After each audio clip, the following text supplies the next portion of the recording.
What's up, everyone? This week we got Chapter 11 of The Mandalorian, titled "The Heiress." So, little synopsis, my thoughts. Starts with him waking up because they're arriving to Trask, and pretty much he has to plummet to the planet, almost free fall, and because the loss of power and the ship's just such in bad shape.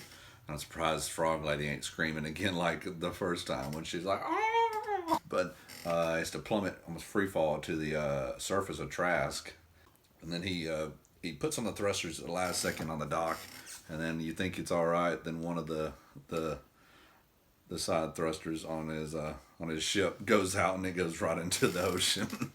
Well, that's great Star Wars humor. They have to get it out with they have to pull it out of the ocean. He reunites Frog Lady with her husband and also her eggs, and that's a very heartwarming moment. And he thanks Mando, and then Mando hears from him that to go into the pub as far as to where to find the Mandalorians that he heard was there. Is pointed in the direction of a quarren in the bar that can take him there. So that he goes out on a ship with them, and they're fishing for, and they tell him to go. They say, "Oh, watch the mother something, I can't remember. I'll call it the mother beast feed," as they feed him in this part of the ship that opens up, and then all of a sudden they kick Baby Yoda in the ocean. The mother beast swallows it, and then they put Mando in there, put the cage over him, about to try to kill him and take the Beskar and get the money, because that stuff is expensive on the market right now. And then all of a sudden you see shoo, woo, woo, these Mandalorians come in to save Mando's tail, and that's the Mandalorians he was looking for.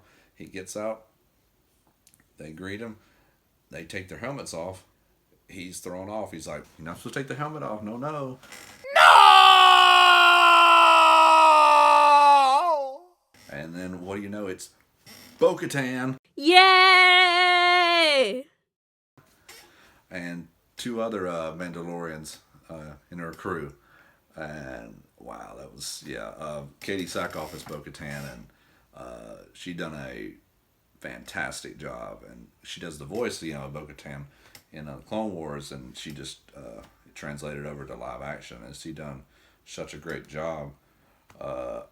And her look and the way she acted, it was spot on. Bo-Katan from the Clone Wars.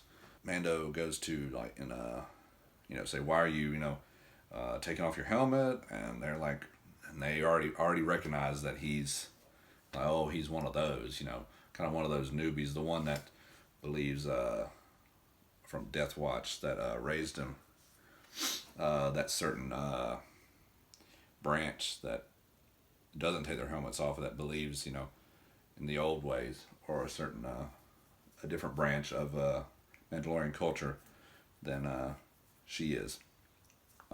She hackles them throughout the episode about it, even commenting, like, this is the way, kind of, it seems like mocking a little bit throughout the whole episode. So he takes off, and he's like, "My way's the only way," pretty much, because that's the way he was raised. He don't know any better, and he takes off. And then later he gets confronted with Quarren and some other goons, because that was apparently that Quarren's brother that they had killed on the ship. And then he's about to get surrounded. Then Bo-Katan and the other Mandos come in there and help save him. So they have a conversation over a drink. She's pretty much tells them, why they're there, and he mentions he's in search of the Jedi, and she knows of a Jedi, and she can point him in the right direction if he helps her accomplish this goal. They have this mission they have, so they have to get control of this Imperial vessel that has weapons that was, I think, taken from as far as like during the Mandalorian, the Purge. So they have to go try to take that over with Mando's help in order to put Mando in the right direction towards the Jedi.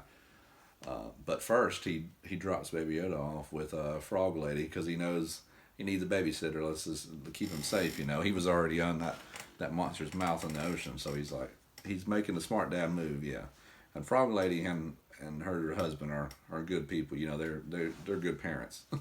So he leaves them with her while he goes on this mission, and so they go to the ship and they're taking out stormtroopers left and right, and it's bad. Oh, they're bad, and it's so cool to see live action all these Mandalorians, just like in season 1, episode 3, and then we see a lot of the the same kind of thing, except a different sect of Mandalorians helping Din Djarin in this one, and they're making their way through the vessel, Imperial vessel, and then I love it. There's a scene where they're coming up through the elevator, and it makes the one of the sergeants or Imperial guys of the ship, they're making it seem like the ones coming are the bad guys. It just shows how menacing and how threatening the Mandalorians can be. Normally it's the Empire on the other end of that stick. Normally they're the ones being feared, like about to come out of the the elevator, and just that fear factor played in, but it's flipped this time. So then they take them all out.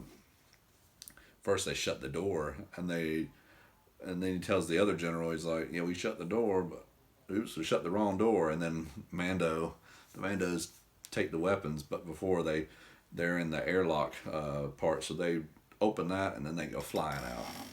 In the front of the ship, that general, he has a few words with, who is it? Moff Gideon. We finally see some Moff Gideon a little bit, at least on a hologram. And he tells them the situation. He's like, we need backup. And he says, well, if they're already that far, you know what to do. So he takes the two guys running the ship and starts to steer that ship down, down, down into the ocean. But before he gets up to the Mandos get up to the front and stop him from doing that, level out the ship. But first, Bo-Katan has a few words with him saying, where is he, or where is it, meaning the weapon, because she even mentions the Darksaber. And then he said, if you need to ask, then you already know. So it's already setting up for almost a confrontation between Bo-Katan and Moff Gideon, because we know they had an altercation because it was last in her hands, and we don't know all the circumstances of the Purge, but they had some kind of conflict between them in order for him to get it. So then she points, Bo-Katan points Din Djarin in the right direction, even name dropping Ahsoka Tano, and find her on Corvus. And so now that's pretty much confirmation. I mean, we had all known about it, kind of heard about it, but now we know he's heading there to find Ahsoka. And then he goes back and gets Baby Yoda, and he's all right. Cool thing though with that, when he was left with the frogs, the frog lady and them, she could have been, just mean and just really confrontational, because I'm sure she knew something was going on between Baby Yoda and the eggs. But she showed Baby Yoda how to care for the frogs. Because she showed him the frogs being born, and then she was even getting him to pet him. So I think he learned a valuable life lesson from her, and the fact that she took the time to show him that is a vast difference from the last episode. But this episode was awesome. I really enjoyed it, and then the fact that we see Bo-Katan, and this season who knows what can happen, because we've already seen Boba Fett, we've seen Cobb Vanth from a book a minor book character, now Bo-Katan, and it turns out Sasha Banks was not Sabine, because she was there with him, but that was not Sabine. Sabine might still pop up, but we're thinking, Sabine, if she should still be with Ahsoka, we're thinking.